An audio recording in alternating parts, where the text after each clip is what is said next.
Hello नमस्कार दोस्तों, सबसे पहले आप सभी को दीपावली की हार्दिक शुभकामनाएं। हमेशा पढ़ते रहिए, मुस्कुराते रहिए। और आज से हम सभी स्टार्ट करने वाले हैं एक बेहतरीन से सीरीज जिसका नाम होने वाला है जीके जीएस का तड़का सीरीज। इसमें मैं क्या करूंगा कि छोटे छोटे जीके जीएस, हिस्ट्री हो गया, पॉलिटी हो गया, इनके टॉपिक्स उठाऊंगा और उन्हें बेहतरीन तरीके से आपको समझाऊंगा।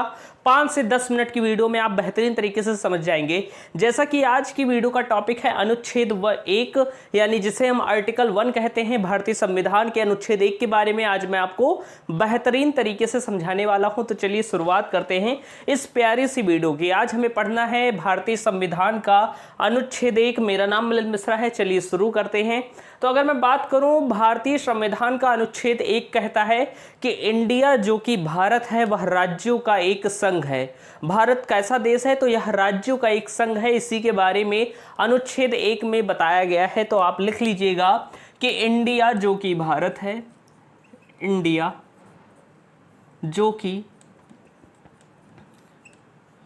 भारत है, इंडिया जो कि भारत है वह राज्यों का एक संघ है। वह राज्यों का एक संघ है। एक संघ है। संघ को इंग्लिश में हम यूनियन कहते हैं। तो यही बताया गया है अनुच्छेद 1 में। अभी हम बेहतरीन तरीके से समझने वाले हैं कि संघ का मतलब क्या होता है। इंग्लिश में बात करूं तो आप कहेंगे कि इंडिया, इंग्लिश में आप कहेंगे, मैं लिख देता हूं कि India that is Bharat, India that is Bharat shall be a union of state, shall be a union of state, union of state। यानी कि भारतीय संविधान के अनुच्छेद 1 आर्टिकल 1 में कहा गया है कि India that is Bharat shall be a union of state, यानी कि इंडिया जो कि भारत है वह राज्यों का एक संघ है। अब हम बात करें संघ को समझने के लिए मैं आपको बेहतरीन तरीके से समझाना चाहूँगा कि संघ क्या होता है। कि राज्यों का एक समूह द्वारा बनता है संघ। संघ 2 प्रकार के होते हैं, उन्हें भी हम जानने वाले हैं। उससे पहले मैं आपको बता दूं कि जो भारत है, अगर हम बात करें कि भारत का असली नाम क्या है, संविधान में किन नामों का जिक्र किया गया है, तो आप कहेंगे कि संविधान में सिर्फ 2 ही नामों का जिक्र है। या तो इसे इंडिया कहा गया है और या तो भारत। यही 2 संवैधानिक नाम हैं हमारे देश के। इसके अतिरिक्त जो हिंदुस्तान है, आर्यव्रत है, जम्बू द्वीप है, ये सब नाम नहीं माना गया है संविधान में। संविधान में सिर्फ 2 नामों का उल्लेख है। एक तो इंडिया जो अंग्रेज कहते थे और एक भारत, इसी का हिंदी वर्जन भारत। हमारे 2 ही देश के नाम हैं संवैधानिक रूप से। आपको थोड़ा दीपावली के गोलों की गड़गड़ाहट सुनाई दे रही होगी। तो चलिए अब हम बात करते हैं, तो इसलिए थोड़ा मैनेज कर लीजिएगा। अब हम बात करते हैं अनुच्छेद 1 में क्या लिखा है, ये तो हम जान लिए, लेकिन अब हम समझ कर देखते हैं कि आखिर संघ क्या होता है। संघ 2 तरीके के होते हैं। एक को हम कहते हैं फेडरल, एक को हम क्या कहते हैं, आप कहेंगे फेडरल, इसका अर्थ भी संघ ही होता है। और एक होता है यूनियन, लेकिन इंग्लिश में ये अलग अलग हो जाते हैं। हिंदी में इन्हें संघ ही कहा जाता है, एक तरीके से संघ ही है। लेकिन इंग्लिश में अगर हम बात करें तो एक होता है फेडरल और एक होता है यूनियन।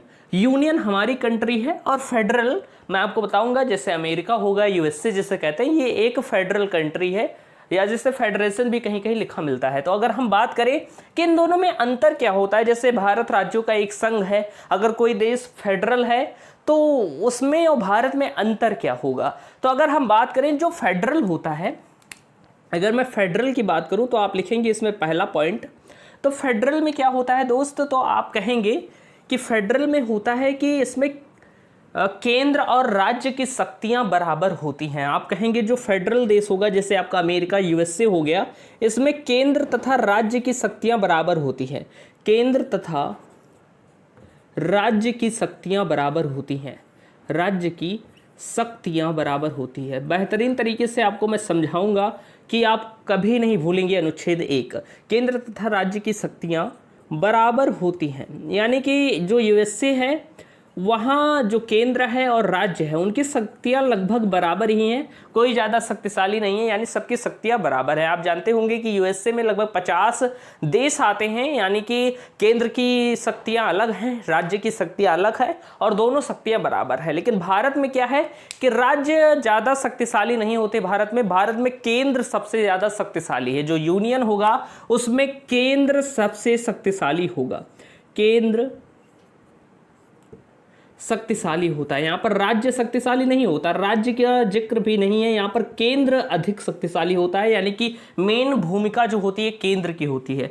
तो केंद्र जो सेंट्रल गवर्नमेंट होती है, केंद्र सरकार, वो केंद्र अधिक शक्तिशाली होता है, केंद्र शक्तिशाली होता है, यही लिख लीजिए, केंद्र शक्तिशाली होता है। समझ रहे होंगे आप कि जो फेडरल देश होगा वहाँ पर केंद्र तथा राज्य की शक्तियाँ बराबर होंगी, लेकिन जो यूनियन होगा वहाँ केंद्र की शक्तियाँ ज़्यादा होती है, केंद्र शक्तिशाली होता है, राज्य उतना शक्तिशाली नहीं होता।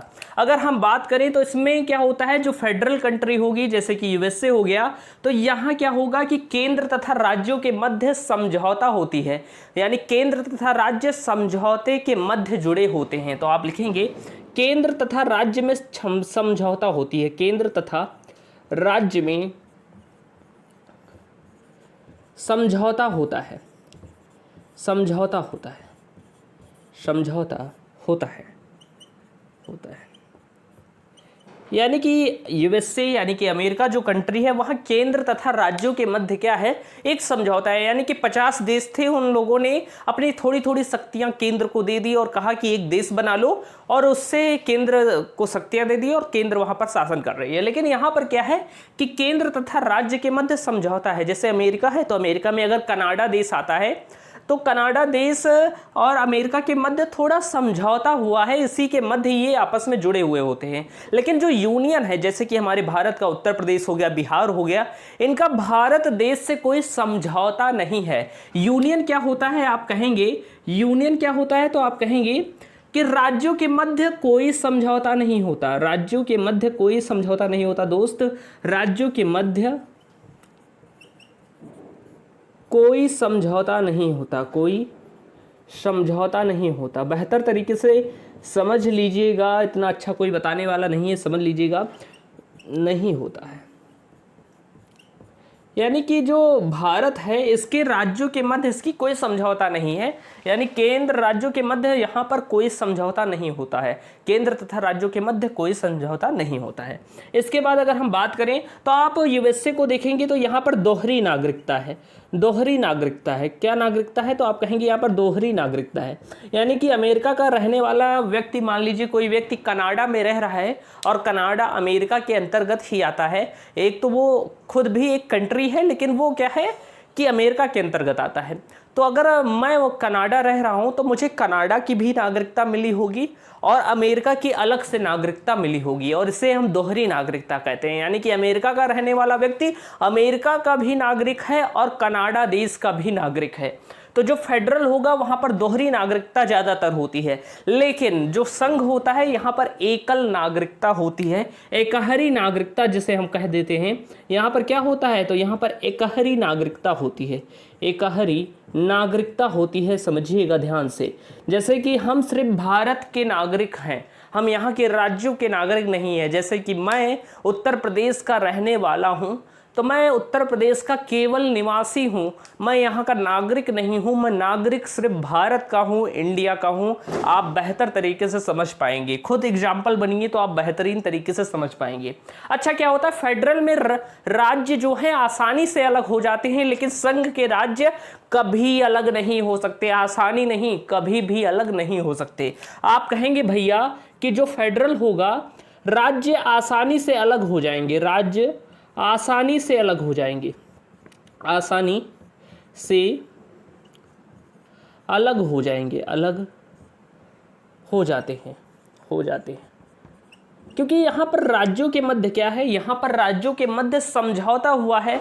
अब अमेरिका मान लीजिए देश है, वहाँ पर कनाडा कंट्री है, मान लीजिए वो अलग होना चाहता है तो वो आसानी से अलग हो सकता है क्योंकि पहले ही इनके मध्य समझौता हो चुका है। लेकिन भारत के राज्यों के मध्य कोई समझौता नहीं है। जब भारत में सरदार पटेल यहाँ के 552 देसी रियासतों को एकत्रित कर रहे थे, तब यहाँ पर कोई समझौता नहीं हुआ था। भारत छोटे छोटे टुकड़ों में बटा हुआ था, इसलिए इसके राज्य कभी अलग नहीं हो सकते, आसानी से नहीं।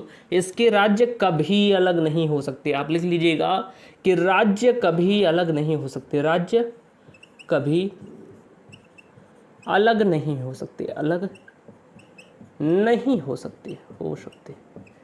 इतनी बातें आपको समझ में आ गई होंगी बेहतरीन तरीके से। अगर मैं आगे की बात करूं तो आप एक बात और जान लीजिएगा कि अगर कोई देश फेडरल होगा, मैं इसका एग्जांपल आपको लिख देता हूं कि अगर कोई कंट्री फेडरल है तो जैसे आप जान सकते हैं यूएसए, जिसे हम अमेरिका कहते हैं। और यूनियन कौन सी कंट्री है? हमारा देश यूनियन है इंडिया। ये बात आप ध्यान रखिएगा, यही मैं आपको समझा रहा हूं, अनुच्छेद 1 में यही कहा गया है। तो केंद्र तथा राज्य की शक्तियां यहाँ पर बराबर होती है। यूनियन जैसे हमारा देश है, यहाँ केंद्र सबसे ज़्यादा शक्तिशाली होता है।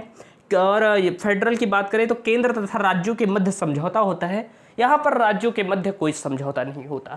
यहाँ दोहरी नागरिकता देखने को मिलती है, तो यहाँ एकहरी नागरिकता है, एकल नागरिकता है। राज्य आसानी से अलग हो जाते हैं फेडरल में, लेकिन यहाँ पर राज्य आसानी से अलग नहीं होते। इसके अतिरिक्त अगर हम बात करें तो अगर यूएसए है तो यह अपने राज्यों की सीमाओं में परिवर्तन नहीं कर सकता। दोस्त आप लिख लीजिएगा कि जो फेडरल कंट्री होगी, इसमें क्या है कि सभी देश अलग अलग हैं और सभी चाहते हैं कि मैं कमजोर क्यों ना रहूं, मैं शक्तिशाली रहूंगा, सबसे ज़्यादा शक्तिशाली रहूंगा, सभी यही सोचते हैं। तो अमेरिका किसी भी देश की सीमा में, यानी कि अगर यूएसए के अंदर 50 देश आते हैं तो यूएसए किसी भी देश की सीमा में परिवर्तन नहीं कर सकता, यानी कि यूएसए अपने राज्यों के अंदर सीमा में परिवर्तन नहीं कर सकता। लेकिन भारत सीमा में परिवर्तन कर सकता है। आप जानते हैं उत्तर प्रदेश से उत्तराखंड बना दिया, यानी कि किसी भी राज्य को अलग भी कर सकता है, तोड़ भी सकता है, उसकी सीमा में परिवर्तन कर सकता है। आंध्रा से तेलंगाना बना दिया, एमपी से छत्तीसगढ़ बना दिया, बिहार से झारखंड बना दिया। तो भारत जो है वो अपने राज्यों को छोटे छोटे टुकड़ों में भी तोड़ सकता है, चाहे किसी की सीमा बढ़ा दे, किसी राज्य की किसी की घटा दे। लेकिन यूएसए जो है, फेडरल कंट्री जो है, वो अपने राज्यों की सीमा में परिवर्तन नहीं कर सकती। इस बात को लिख लीजिएगा, यहाँ पर जगह कम है तो मैंने लिखा ही नहीं है, आप लिख लीजिएगा कि यह अपने राज्यों की सीमाओं में परिवर्तन नहीं कर सकता, लेकिन यूनियन अपने राज्यों की सीमाओं में परिवर्तन कर सकता है। तो दोस्त यही कहा गया है अनुच्छेद 1 में कि इंडिया जो कि भारत है वह राज्यों का एक संघ है, अर्थात इसके राज्य कभी इससे टूटकर अलग नहीं हो सकते। इससे राज्य कभी इससे टूटकर अलग नहीं होगी, क्योंकि ये क्या है, एक संघ है और यूनियन है। इंडिया क्या है, यूनियन है, यूनियन ऑफ स्टेट्स है। आप देखेंगे इंग्लिश में तो India that is Bharat shall be a union of state. तो इसके राज्य कभी अलग नहीं हो सकते। यानी कि अगर कोई भी राज्य यहाँ का, मान लीजिए बिहार है, वो कह दे कल कि मैं अलग कंट्री बनाऊंगा, तो ऐसा वो बिल्कुल नहीं कर सकता, क्योंकि भारत राज्यों का एक संघ है, यह एक यूनियन है, तो इसके राज्य कभी इससे अलग नहीं हो सकते। लेकिन यूएसए के राज्य इससे अलग हो सकते हैं। उम्मीद है ये वीडियो आपको पसंद आई होगी। वीडियो पसंद आई हो तो एक प्यारा सा कमेंट नीचे जरूर छोड़ दीजिएगा। मिलते हैं अगली वीडियो में, तब तक के लिए जय हिंद।